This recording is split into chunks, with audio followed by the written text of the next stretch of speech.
नमस्कार दोस्तों, आप सभी दोस्तों का हार्दिक स्वागत है आपकी अपनी YouTube channel even tall classes पर। तो मित्रों, मैं इस वीडियो में आपको मोस्ट इम्पोर्टेंट जो कि लगभग 5 क्वेश्चन राजनीति शास्त्र से बताने वाला हूं।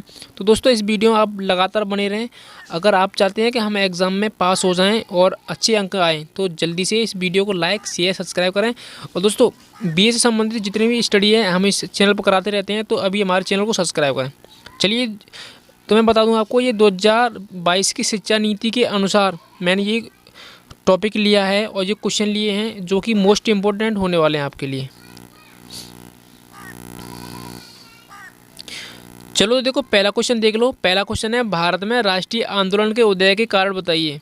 ठीक है, आप इसे इतिहास मत मानो, इतिहास नहीं है, ये राजनीतिक शास्त्र है। राजनीतिक शास्त्र इसी से, जो राजनीति शास्त्र है ना, इतिहास से ही बना है वो।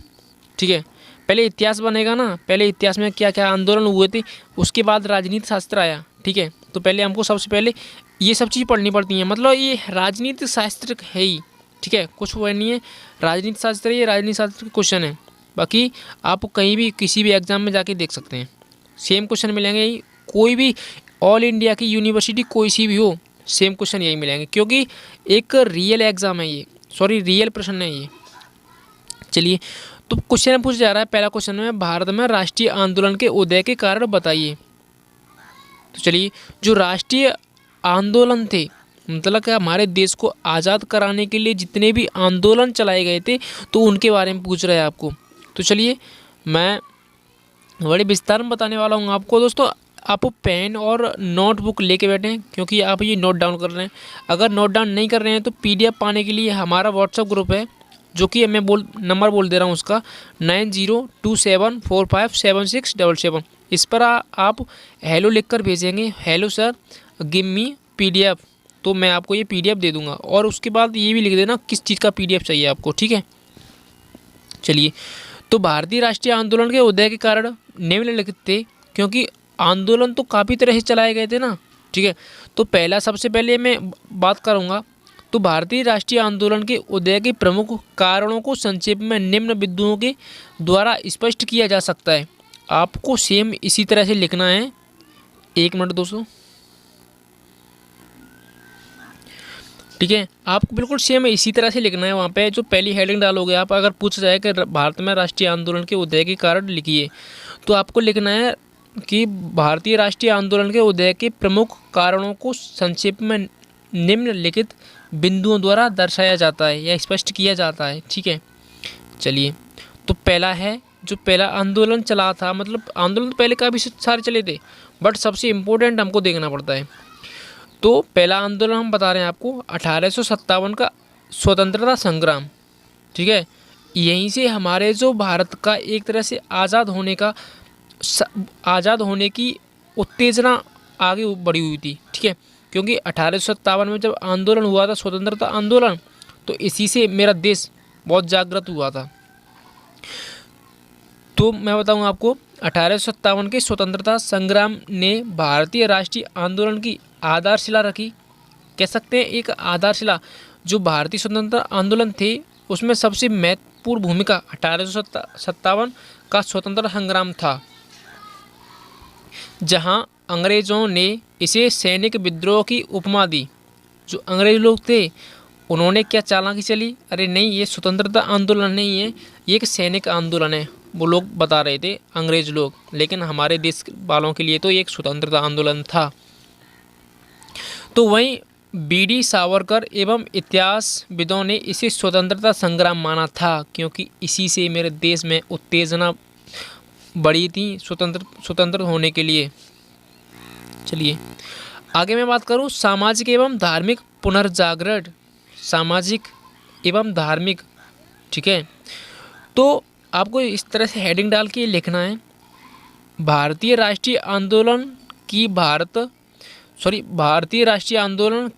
भावना को विकसित करने में सामाजिक एवं धार्मिक आंदोलनों की भी महत्वपूर्ण भूमिका रही है। ठीक है, जिसमें ब्रह्मा समाज, प्रार्थना समाज, रामकृष्ण मिशन तथा थियोसॉफिकल सोसाइटी,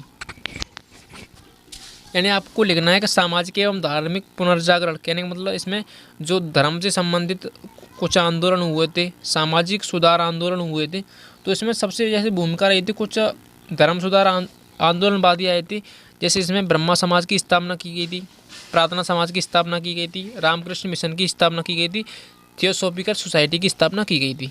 चलिए आगे आपको लिखना है पाश्चात्य शिक्षा एवं संस्कृति। शिक्षा और संस्कृति तो मैं बताऊंगा आपको, लॉर्ड मैकाले ने भारत में अंग्रेजी शिक्षा के लिए सस्ते क्लर्क पाने के लिए और भारतीयों को वेशभूषा व आचार विचार में अंग्रेजों के पिछलगू बनाने के लिए, पिछलगू मतलब उनकी नौकरशाही बनाने के लिए प्रारंभ की थी। अंग्रेजों को अपने इस उद्देश्य में सफलता भी मिली। जो अंग्रेजों ने उद्देश्य चलाया था और अंग्रेजों ने इसमें सफलता भी हासिल की। फिर भी अंग्रेज जी भाषा भारतीयों के लिए वरदान सिद्ध हुई। मतलब जो अंग्रेज लोग थे ना हमारे भारत में, क्या थे, अंग्रेजी लेके आए थे। वो कहते थे अगर हम अंग्रेजी इनको सिखा देंगे तो हम पता क्या अच्छे से काम करते रहेंगे यहाँ पे, क्योंकि ये लोग अंग्रेजी बोलेंगे और हम समझ जाएंगे इनकी बातें। ठीक है, वैसे हमारे यहाँ हिंदी चलती थी।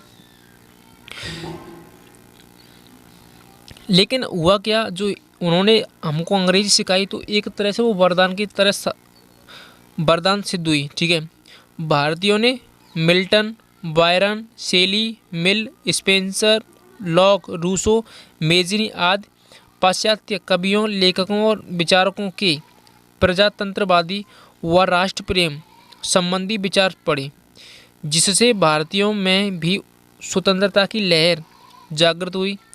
श्री सुरेंद्रनाथ बनर्जी, दादा भाई नौरोजी, गोपाल कृष्ण गोखले आदि जो कि भारतीय राष्ट्रीय आंदोलन के अगुआ थे, मतलब भारतीय राष्ट्रीय आंदोलन को जगाने वाले अंग्रेजी शिक्षित नेता भी थे। और ये क्या थे, अंग्रेजी शिक्षित नेता भी थे। आगे देखो, लॉर्ड लिटन की साम्राज्यवादी नीति। जो लॉर्ड लिटन थे उन्होंने एक साम्राज्यवादी नीति लागू की थी। तो मैं बताऊंगा आपको, लिटन का समस्त शासनकाल दमनपूर्ण व भारत विरोधी रहा। लिटन के निम्नलिखित कार्यों ने भारतीयों में राष्ट्रीय चेतना का विकास किया। कैसे, तो देखो 1877 में जबकि दक्षिण भारत में भयंकर अकाल पड़ रहा था।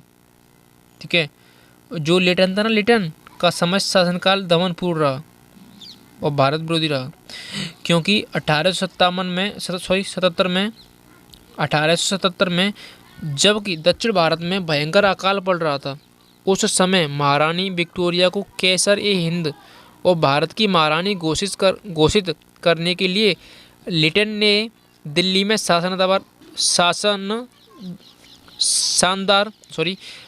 शानदार दरबार करके पानी की तरह रुपए बहाया।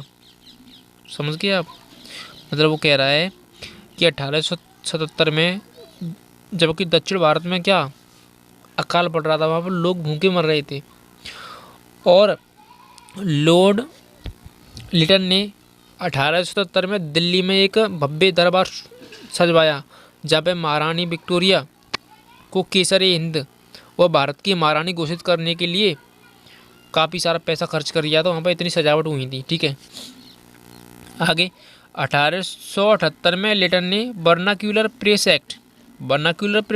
एक्ट क्या था, यहाँ पे जो पत्रकार हुआ करते थे हमारे भारत के, वहाँ पे पाबंदियाँ लगा दी थी, पारित कराकर भारतीय समाचार पत्रों पर कठोर सरकारी नियंत्रण लगा दिया था। कहने का मतलब हमारे भारतीय लोग क्या थे, उनकी नीतियों को दिखा नहीं सकते थे, इतना अधिक वर्नाक्यूलर प्रेस एक्ट लागू कर दिया था उसने। आगे लिटन ने शस्त्र अधिनियम पारित करके भारतीयों को निहत्था कर दिया, हथियारों के लिए लाइसेंस आवश्यक कर दिए। ठीक है, जो हथियारों के लिए लाइसेंस आवश्यक कर दिया गया, परंतु केवल भारतीयों के लिए। किसके लिए, भारतीयों के लिए। लिटन ने जो हथियार रखेगा उस पर लाइसेंस होना चाहिए, ये रख दिया था। ठीक है, उसने लिटन ने ब्रिटेन के हित में विदेशी सूती कपड़े पर लगा आयात कर हटा दिया। जो विदेश में सूती कपड़े पर लगा आयात कर था ना, वो हटा दिया, जिसमें भारत में जिससे भारत में उनका माल सस्ता बिक सके और भारतीय उद्योग नष्ट हो सके।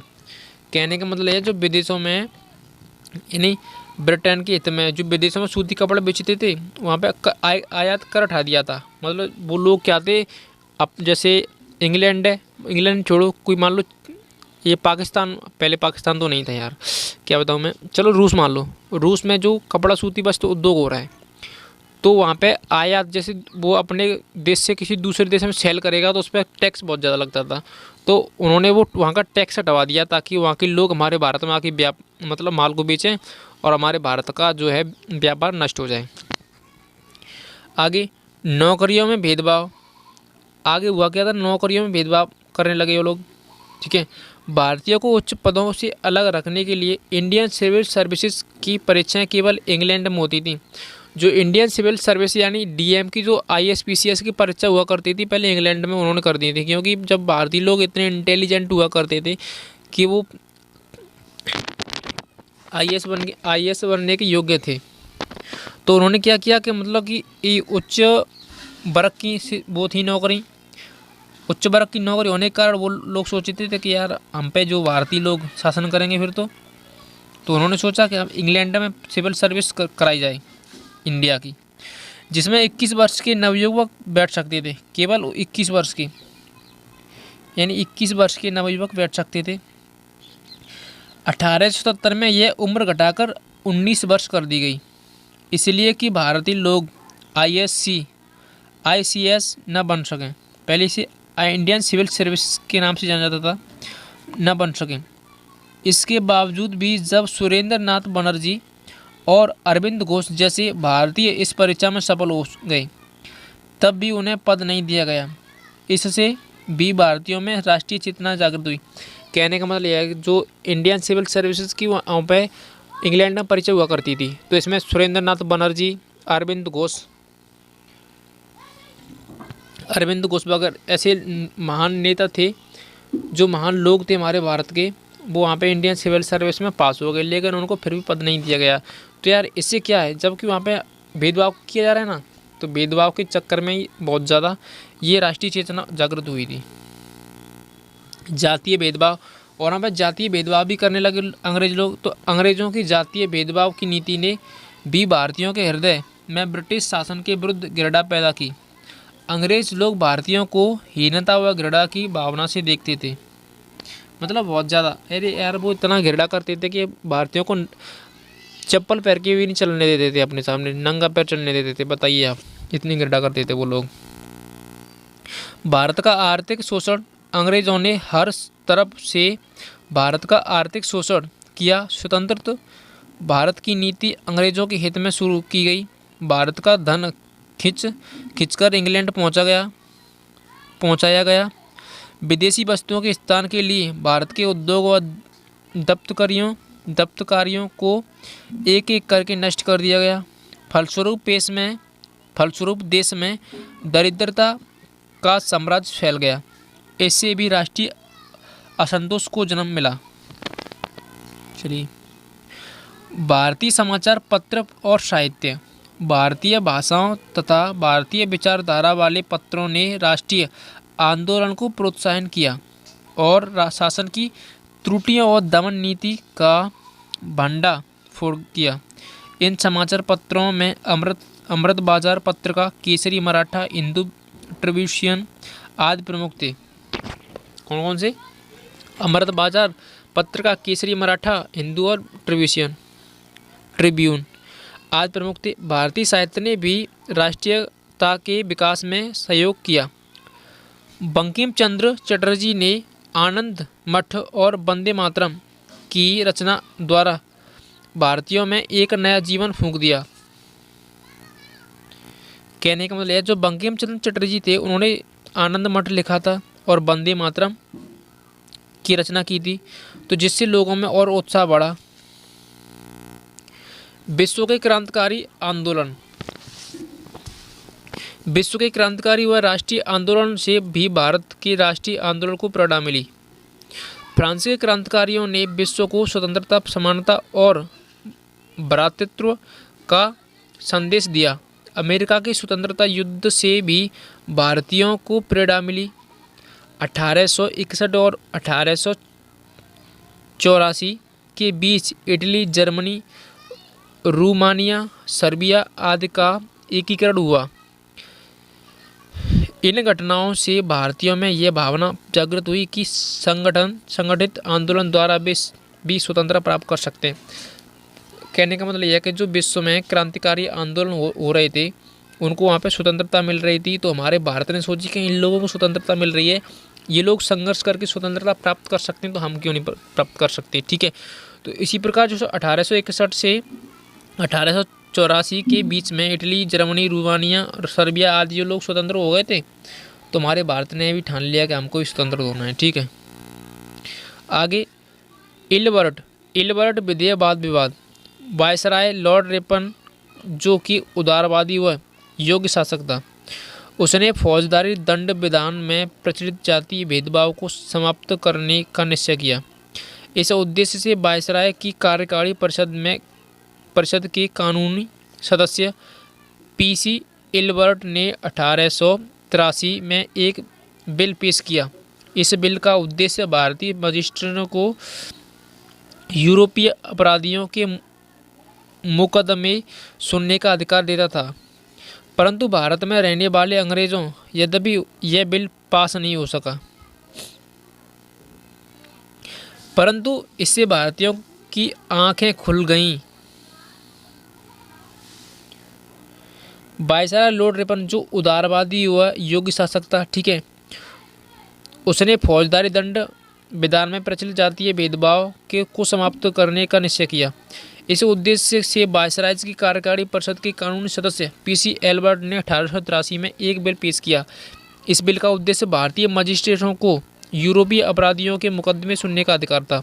जो यूरोपीय लोग थे, अपराधी थे, उनका मुकदमा सुनने का अधिकार था, परंतु भारत में रहने वाले अंग्रेजी ने इन्हें अपना अपमान समझा। जो भारत में लोग अंग्रेजी लोग रह रहे थे, वो लोग कह रहे थे कि ये तो हमारा अपना मैंने भैया, हम नहीं मान सकते ये सब चीज़ें। ठीक है, कि जो एक भारतीय मजिस्ट्रेट हमारा जो केस वो करेगा हैंडल, तो हमने ये सब चीज़ कर सकते। यद्यपि यह बिल क्या पास नहीं हुआ, परंतु इससे भारतीयों की क्या थी, आंखें खुल गई कि यार जो अंग्रेज लोग यार इतने ज़्यादा बन रहे हैं, पता नहीं। उपयुक्त सभी कारणों से भारत में राष्ट्रीय व राष्ट्रवाद का उदय हुआ और इस उद्देश्य से भारत में कुछ अखिल भारतीय संस्थाएं का जन्म हुआ और उनका स्थान अंत में अखिल भारतीय राष्ट्रीय कांग्रेस ने ले लिया, जिसके नेतृत्व में भारत ने 15 अगस्त 1947 को ब्रिटेन से स्वतंत्रता प्राप्त की। इस कांग्रेस का प्रथम अधिवेशन 28 दिसंबर 1885 को बम्बई के गोकुलदास तेजपाल संस्कृति कॉलेज में श्री बोमेश चंद्र बनर्जी की अध्यक्षता में हुआ। ठीक है, जो अखिल भारतीय राष्ट्रीय कांग्रेस की स्थापना हुई थी 1885 में, जो कि एम जो कि एक अंग्रेजी शासक था उसने की थी। ठीक है, श्री बोमेश चंद्र बनर्जी की अध्यक्षता में कहाँ पे हुई थी, बम्बई गोकुलदास तेजपाल संस्कृति विश्वविद्यालय में। तो दोस्तों ये एक क्वेश्चन था, एक क्वेश्चन का मैंने आंसर आपको बहुत अच्छी डिटेल में बताया। दोस्तों वीडियो अच्छी लगी तो लाइक शेयर सब्सक्राइब जरूर करें। दोस्तों बने जैसा कि मैंने आपसे कहा था कि मैं लगातार हर एक क्वेश्चन जो राजनीति शास्त्र का एक एक क्वेश्चन कराता जाऊँगा। तो दोस्तों आप छोटी छोटी वीडियो आप देखते रहें। मैं बिल्कुल ज़्यादा से ज़्यादा आधे घंटे की वीडियो लूँगा, क्योंकि एक क्वेश्चन इतने में हो पाएगा दोस्तों, क्योंकि ये क्वेश्चन ज़्यादा बड़े बड़े हैं। और दोस्तों क्वेश्चन अगर डिटेल में समझेंगे तो फिर इस तरह से करना पड़ेगा। ठीक है, तो चलिए धन्यवाद।